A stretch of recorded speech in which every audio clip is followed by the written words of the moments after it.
건강한 삶을 위한 우리 집 주치 TBC 클리닉 건강 365입니다. 이제 완연한 봄이 왔는데요. 반갑지 않은 불청객이 또 찾아왔습니다. 바로 미세먼지 농도가 높아지고 있습니다. 그래서 요즘 그동안 쓰지 않던 마스크 다시 찾아서 쓰는 분들 많이 계시더라고요. 맞습니다. 근데 여러분 마스크 쓰실 때 일회용 마스크 말고 꼭 KF80 이상 마스크를 착용하셔야 하고요. 야, 특히나 또 더 지독한 녀석이 바로 초미세먼지입니다. 이게 폐 속으로만 들어가는 게 아니라 혈액 속으로도 직접 들어가서 뭐 호흡기 질환, 심혈관 질환, 심지어 암 발생까지 연결이 될 수 있다고 하더라고요. 그렇죠. 마스크 개인 위생도 중요하지만 그에 못지않게 또 중요한 게 있습니다. 바로 환기죠. 네. 2시간마다 매 10분 이상씩 맛통풍 이 환기는 기본이고요. 또 물 청소까지 하시면은 실내에 있는 미세먼지 농도를 떨어뜨릴 수 있어요. 그리고 여기서 하나 더 적정한 실내 습도를 유지하셔야 됩니다. 예, 그래요. 특히 평소에 조심할 게 많은 우리 임산부들의 경우에는 더 주의를 해야 할 계절인데요. 그래서 오늘 건강 365에서는 임신 중에 걸릴 수 있는 가장 무서운 병이라고 불리는 임신 중독에 대해서 자세히 알아보도록 하겠습니다. 네, TBC 클리닉 건강 365 오늘의 주치 산부인과 전문의 김효신 교수님과 함께하겠습니다. 안녕하세요. 네, 안녕하세요. 안녕하세요. 영남대병원 산부인과 전문의 김효신입니다. 네. 사실 임신 후에 여러 가지 검사를 받잖아요. 네. 그 산전 검사를 받을 때 혈압 체크가 그렇게 중요하다고 들었는데 그 이유가 있습니까? 네. 임신은 분명 이제 행복하고 축복받을 일입니다. 하지만 한편으로는 이제 건강했던 사람도 임신과 관련된 여러 가지 질환에 노출되는 것이기도 합니다. 그 중에서도 오늘 다룰 주제인 임신성 고혈압이란 이전에는 혈압이 정상이었던 산모에서 20주 이후에 고혈압이 발생했다가 출산 후에 정상 혈압으로 회복되는 질환을 의미합니다. 그래서 산모와 태아 모두의 안전을 위협할 수 있는 질환으로 모성 사망의 주요 원인 중에 하나이기도 합니다. 사망까지 가면 정말 큰일이잖아요. 네. 임신 중독을 가볍게 여겨서는 진짜 안 될 것 같은데 교수님, 근데 임신성 고혈압 진단 받으려면 도대체 혈압이 어느 정도로 높아져야 되는 거예요? 네. 네. 그 임신 20주 이후에 수축기 혈압이 140을 넘거나 이완기 혈압이 90을 넘는다면 임신성 고혈압을 의심하게 됩니다. 하지만 혈압이 단 한 번 높았다고 해서 고혈압으로 진단하는 것은 아니고 심신이 충분히 안정이 된 상태에서 몇 시간 간격으로 측정한 혈압이 2번 이상 높을 경우에 임신성 고혈압으로 진단하게 됩니다. 네. 사실 제 지인 중에도 이제 임신한 지 꽤 됐을 때 혈압이 갑자기 좀 높아져가지고 병원을 갔는데 임신 중독증이라는 진단을 받았다고 하더라고요. 이게 임신성 고혈압이랑 좀 다른 건가요? 네, 맞습니다. 그 임신성 고혈압은 혈압만 높을 뿐이고 단백뇨나 다른 증상은 동반하지 않는 경우를 의미합니다. 반면에 고혈압도 있고 추가로 단백뇨가 있거나 아니면 다른 동반 증상, 예를 들어서 혈소판 감소, 간 기능 저하, 신장 기능 저하, 폐부종, 두통, 시야장애, 복통 등이 있는 경우를 전자간증이라고 하는데 일반적으로 이 전자간증을 임신 중독증이라고 부르는 경우가 많습니다.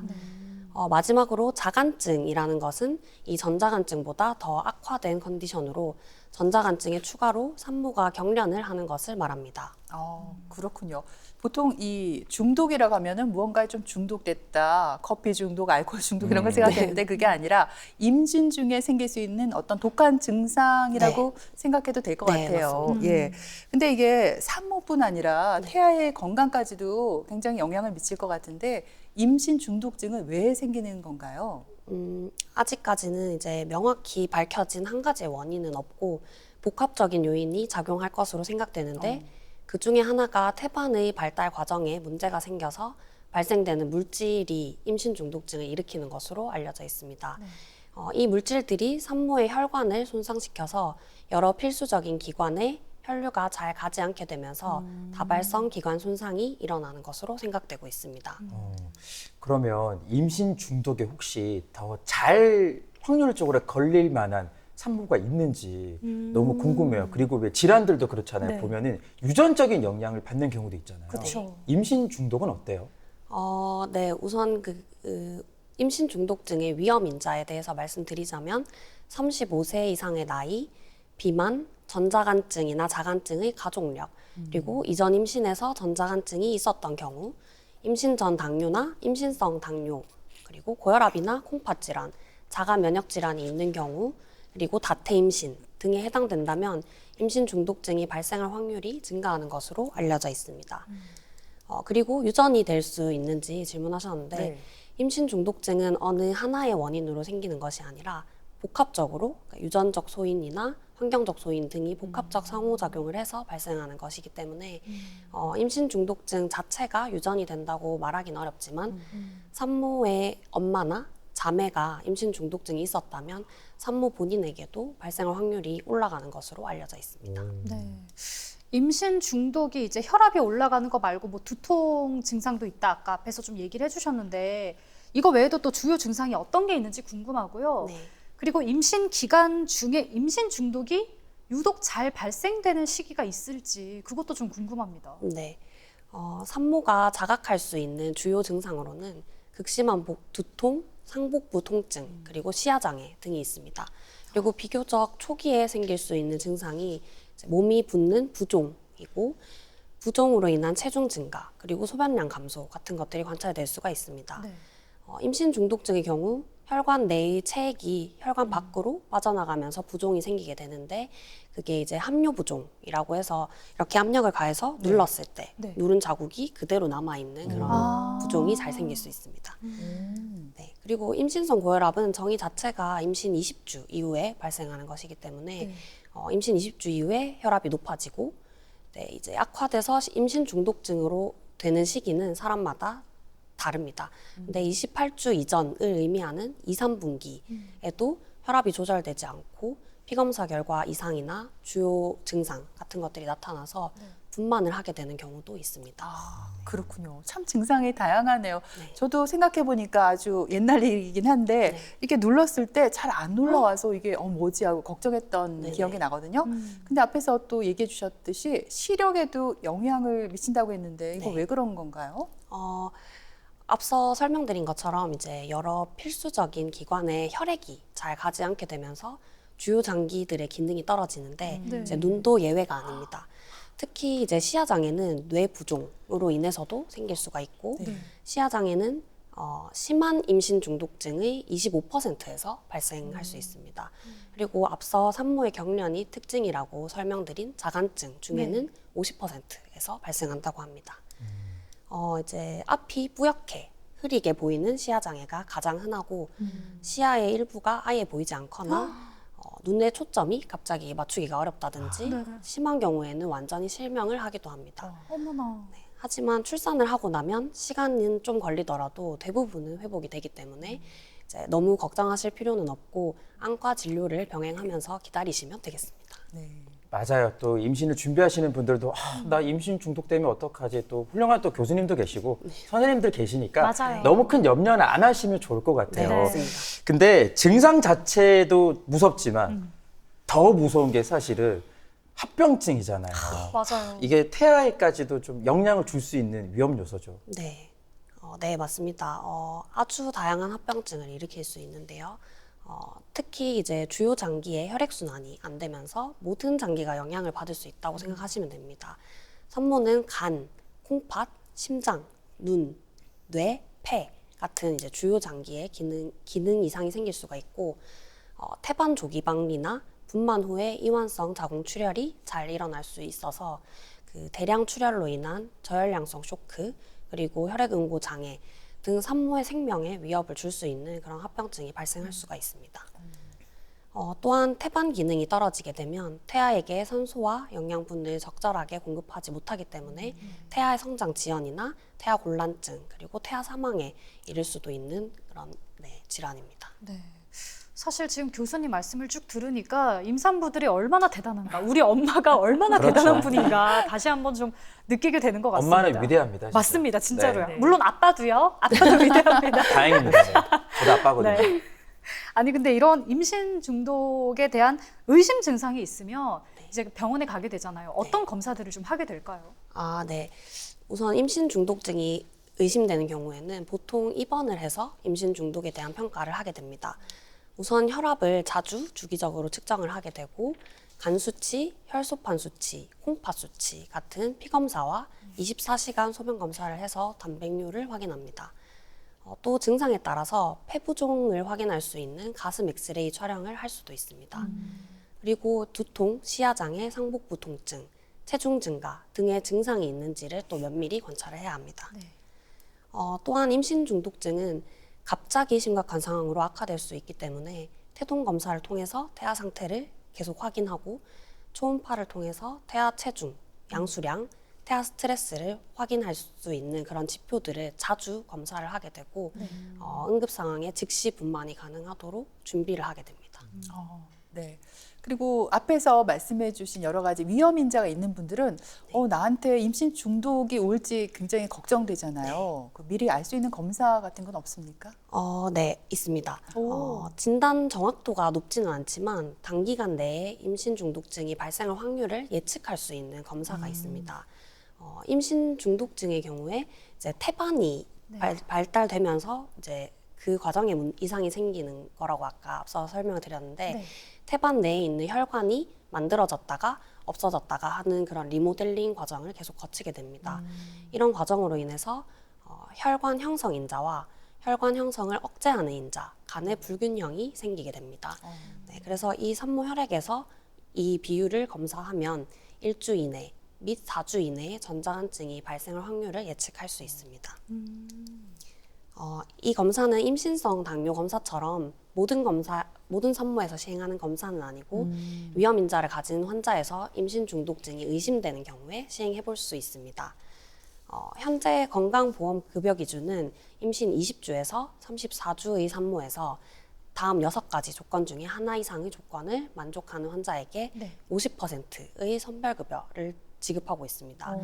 그래서 1번은 전자간증의 과거력 혹은 가족력이 있을 경우, 그다음에 2번은 고혈압, 3번은 단백뇨, 4번은 쌍둥이 임신, 5번은 태아 성장 지연, 6번은 간 수치 증가입니다.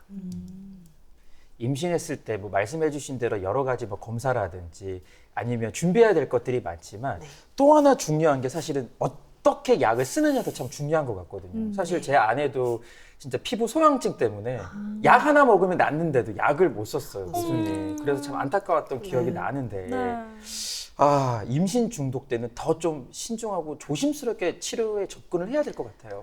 네, 맞습니다. 임신 중독증은 임신 주수가 진행될수록 산모와 태아의 상태가 악화되기 때문에 사실 근본적인 치료는 분만입니다.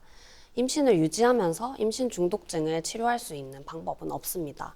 하지만 이제 상황에 따라서 약을 써가면서 시간을 조금 더 끄는 것이 유리한 경우도 있습니다. 그럴 때 사용할 수 있는 약물이 우선 혈압 조절 약물이 있습니다. 혈압이 160에 110을 넘어가면 주사든 먹는 약이든 약물을 사용하여 혈압을 낮추어야 합니다. 그리고 산모의 혈압이 높을 경우에 경련을 예방하기 위해서 마그네슘을 사용할 수 있습니다.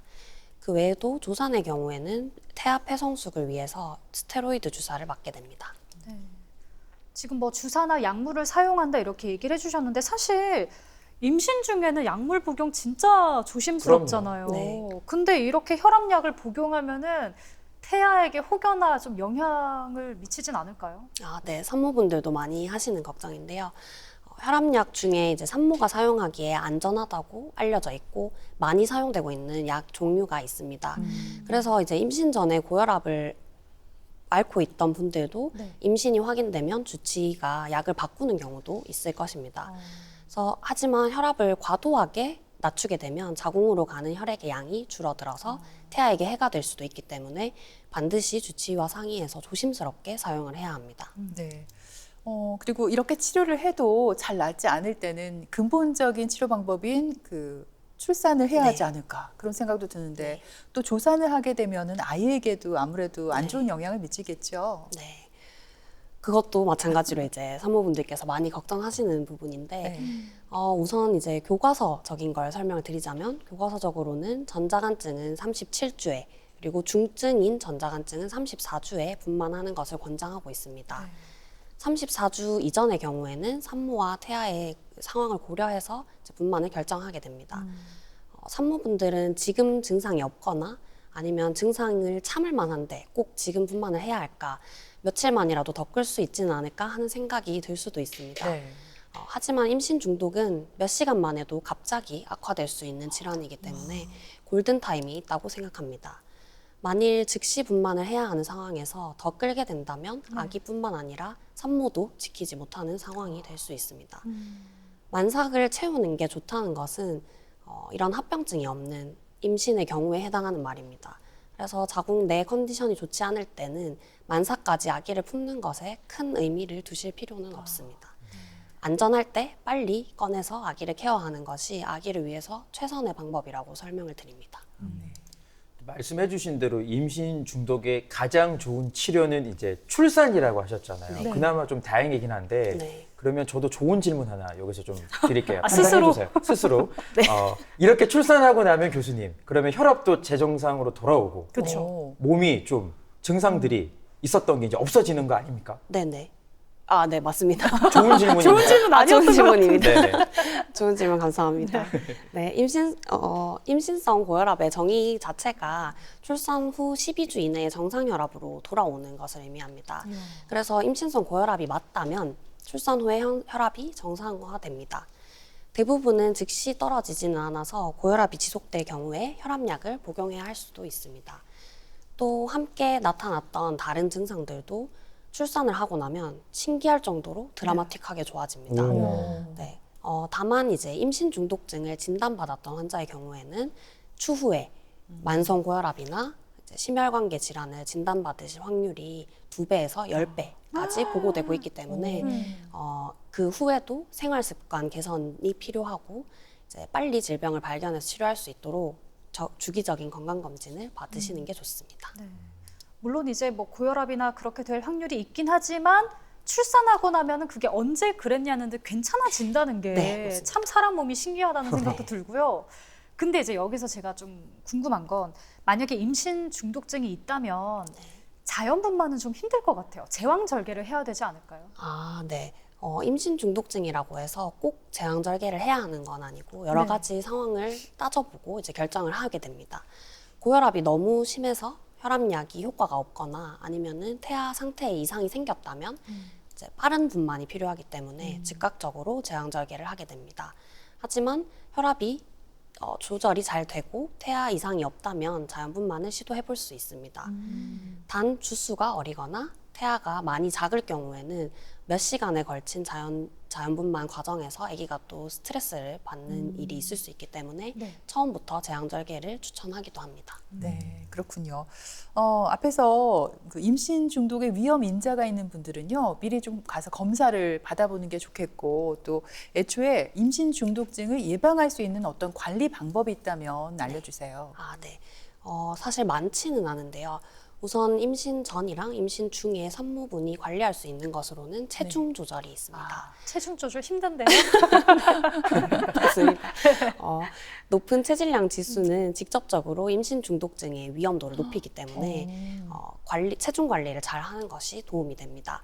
또한 임신 중에도 급격한 체중 증가가 있을 경우에는 임신 중독증의 위험도가 올라가기 때문에 평소에 걷기와 같은 가벼운 유산소 운동은 하시기를 권장을 드립니다.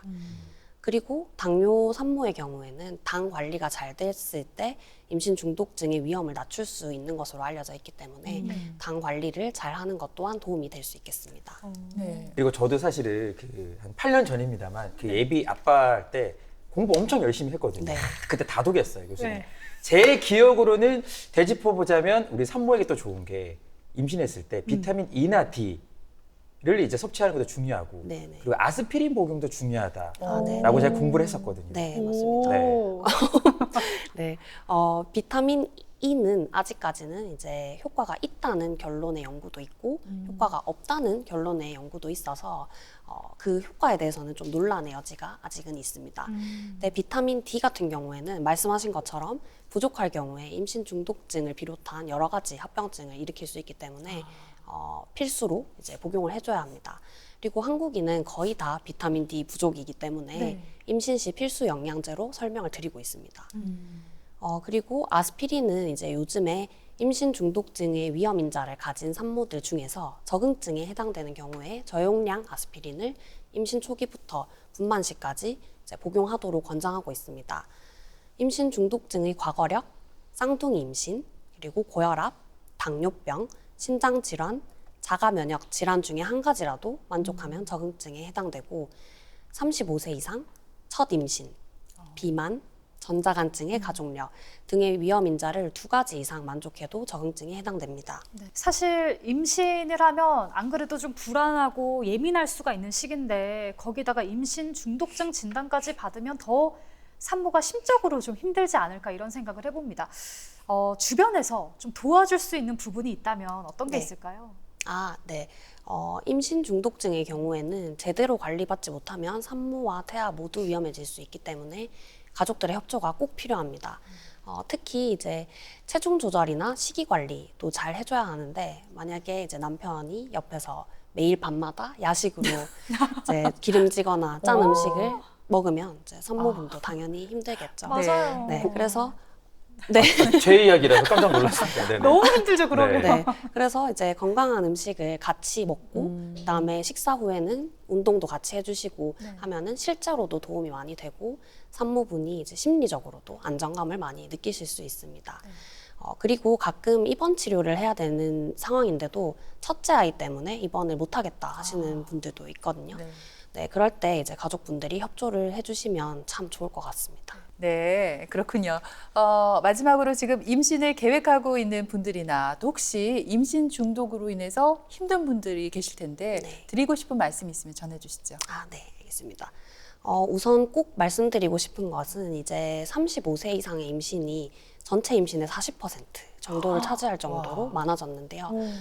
이 나이쯤 되면은 이제 당뇨나 혈압 같은 이제 만성 질환이 생길 가능성도 높아지는 연령입니다. 따라서 요즘은 임신 전부터 기저질환을 가지고 계신 분들이 꽤 많습니다.